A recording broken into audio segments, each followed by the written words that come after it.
Hello बच्चों, कैसे हो आप सब। मैं आशा करती हूँ आप सब बहुत ही अच्छे और स्वस्थ होंगे। तो बच्चों, आज की कक्षा में हम शुरू करने वाले हमारा अध्याय नंबर 18। ठीक है बच्चों, इसका नाम है अव्यय। ठीक है, मतलब इनडिक्लिनेबल वर्ड्स। ठीक है बच्चों, तो चलिए शुरू करते हैं ये हमारा नया अध्याय। बच्चों, इससे पिछली कक्षा में आपने जो पढ़ा था, क्या आपने उसका अच्छे से अभ्यास कर लिया है? मैं आशा करती हूँ कि हाँ, आपने अच्छे से अभ्यास कर लिया होगा। ठीक है बच्चों, तो चलिए शुरू करते हैं ये नया अध्याय। ठीक है बच्चों, आइए तो देखिए, सबसे पहले देखते हैं अव्यय इनडिक्लिनेबल वर्ड्स। ठीक है बच्चों, चलिए देखिए, हम पढ़ चुके हैं कि संज्ञा, सर्वनाम, विशेषण तथा क्रिया में लिंग, वचन, पुरुष, कारक आदि के कारण जो शब्द अपना रूप बदल लेते हैं उन्हें विकारी शब्द कहते हैं। तो ये तो हम हमारे पिछले अध्याय में पढ़ चुके हैं ना, विकारी शब्द के बारे में। परंतु हिंदी भाषा में कुछ शब्द ऐसे भी होते हैं जिनको वाक्य में प्रयोग करते समय लिंग, वचन, पुरुष, कारक आदि के कारण कोई परिवर्तन नहीं आता है। ठीक है बच्चों, तो कुछ ऐसे भी शब्द हैं जिनमें कोई परिवर्तन नहीं होता है। ऐसे शब्दों को अविकारी शब्द या अव्यय शब्द कहते हैं।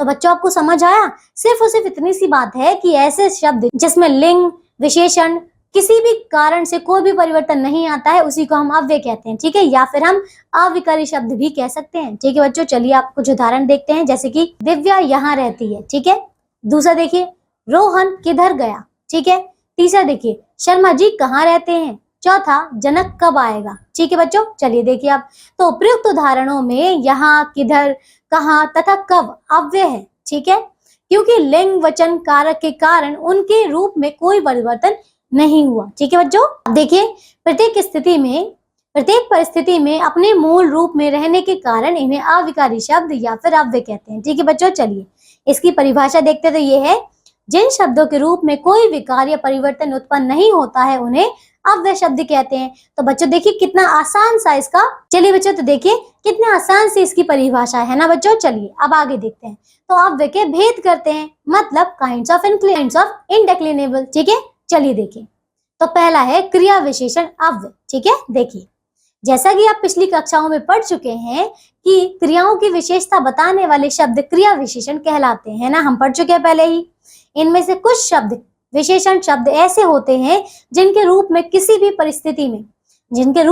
भी स्थिति में कोई परिवर्तन नहीं होता है।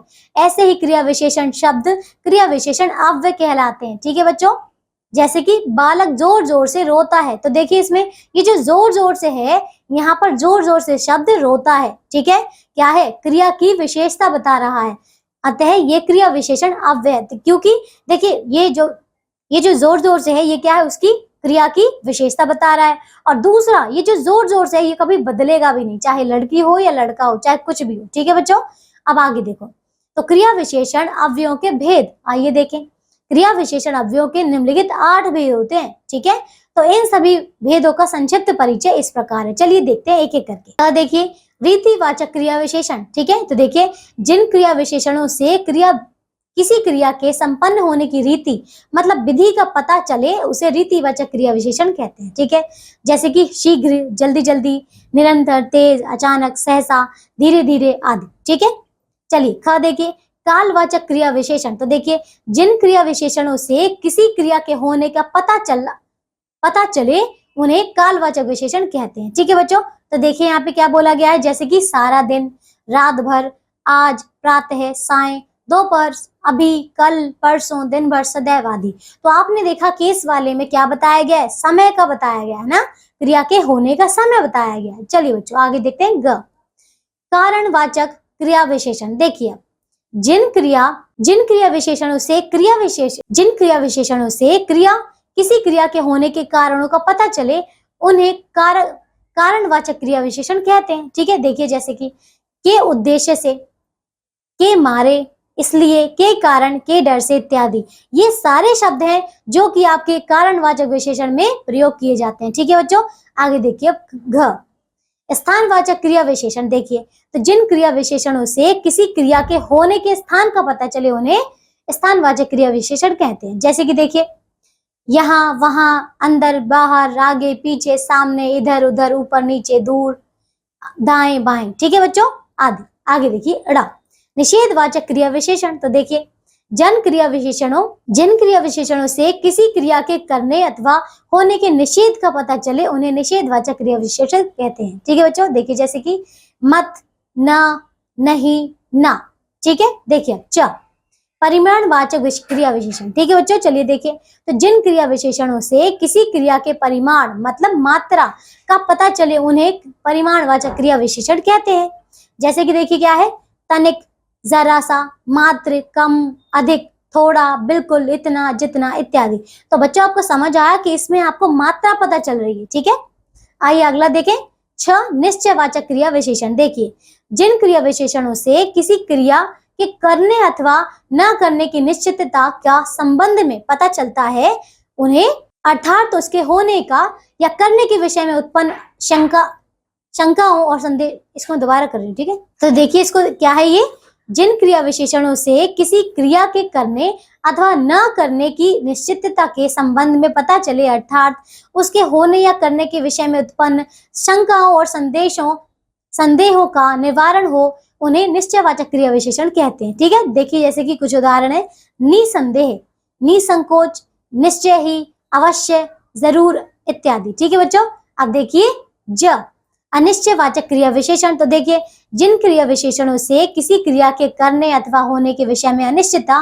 का पता चले उन्हें अनिश्चितवाचक क्रिया विशेषण कहा जाता है। ठीक है बच्चों, देखिए जैसे कि शायद, हो सकता है, संभव है, कदाचित इत्यादि। ठीक है बच्चों, तो इनमें क्या जताया जा रहा है, संभावना, इन्हें पक्का नहीं पता, अनिश्चित है ये। ठीक है, चलिए अब आगे देखिए दूसरा भाग, तो ये है संबंधवाचक अव्यय। देखिए आप वाक्य में जिन शब्दों द्वारा संज्ञा, सर्वनाम अथवा, द्वारा कर रही हूं, वाक्य में जिन शब्दों द्वारा संज्ञा, सर्वनाम अथवा अन्य शब्दों के परस्पर संबंधों का पता चलता है उन्हें संबंध बोधक अव्यय कहते हैं। ठीक है, जैसे कि देखिए क है, पुल के नीचे से सड़क गुजरती है। ठीक है, दूसरा देखिए ख, गांव के बाहर आम के वृक्ष हैं। तीसरा देखिए ग, रात्रि में घर के भीतर रहना ही ठीक होता है। ठीक है बच्चों, तो इसमें देखिए उपयुक्त उदाहरणों में प्रथम वाक्य में नीचे शब्द पुल और सड़क का, द्वितीय वाक्य में बाहर शब्द गांव और आम के वृक्ष का, तृतीय वाक्य में भीतर शब्द घर और रहने का परस्पर संबंध जोड़ते हैं। ठीक है, आते हैं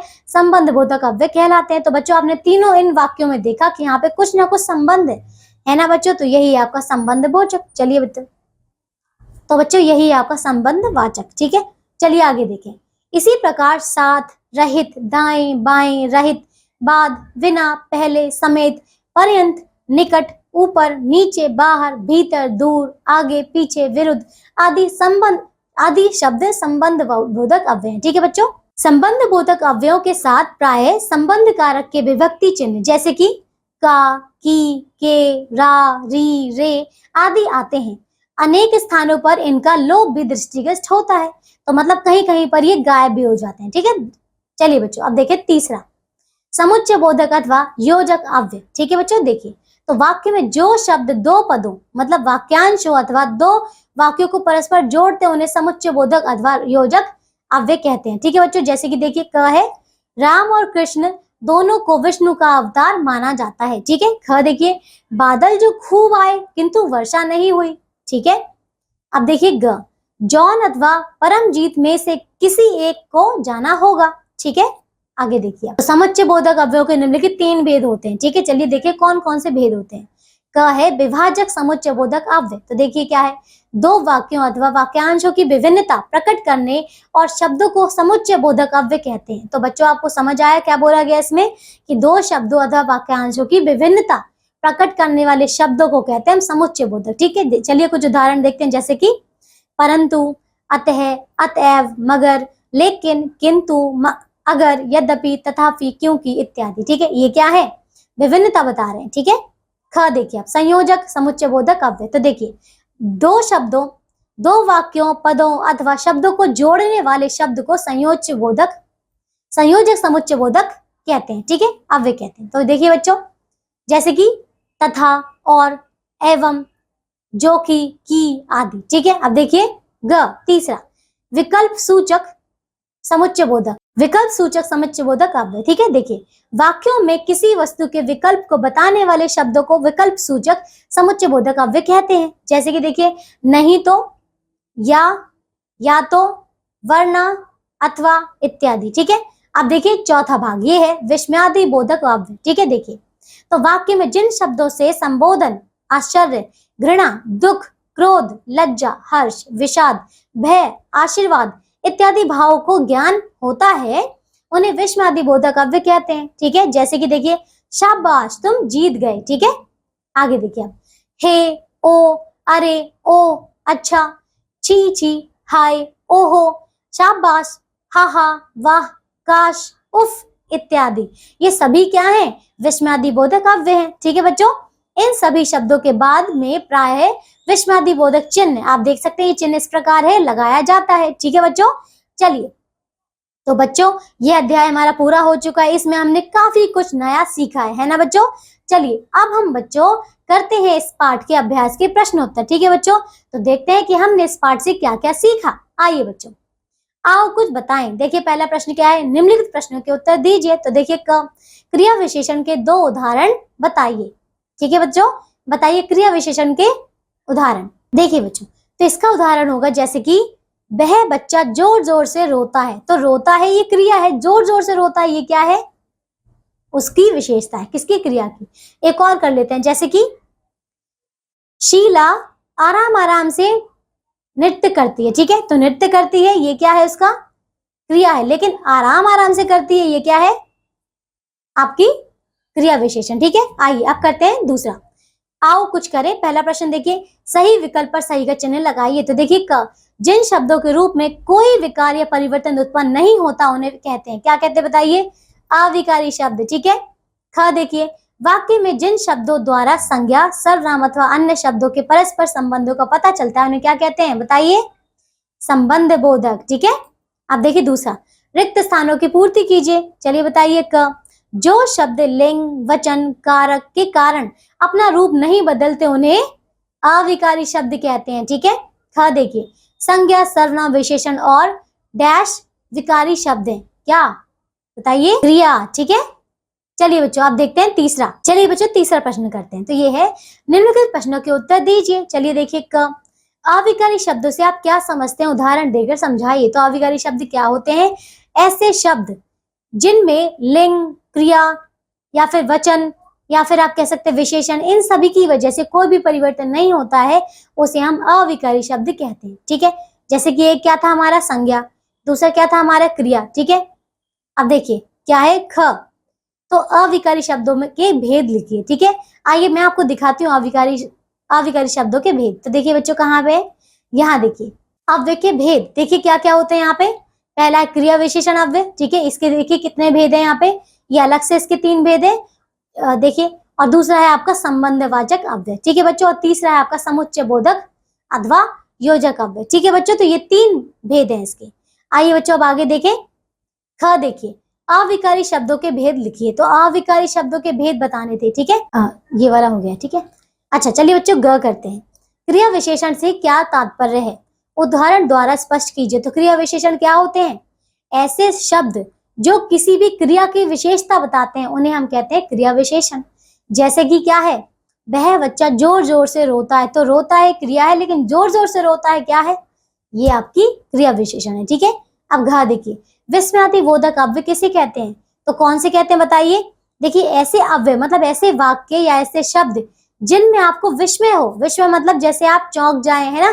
जैसे कि चलिए मैं आपको इसके कुछ उदाहरण बताती हूँ। यहाँ पे देखिए क्या है, वाक्य में जिन शब्दों से संबोधन, आश्चर्य, घृणा, दुख, क्रोध, लज्जा ये सब होता है, इन्हें ही कहते हैं हम विस्मयादि बोधक अव्यय। ठीक है बच्चों, इसके उदाहरण क्या क्या है, जैसे कि हे, ओ, अरे, ओ, आहा, छी छी, हाय, ओहो, ये सभी है। ठीक है, चलिए बच्चों, तो ये अध्याय हमारा पूरा होता है।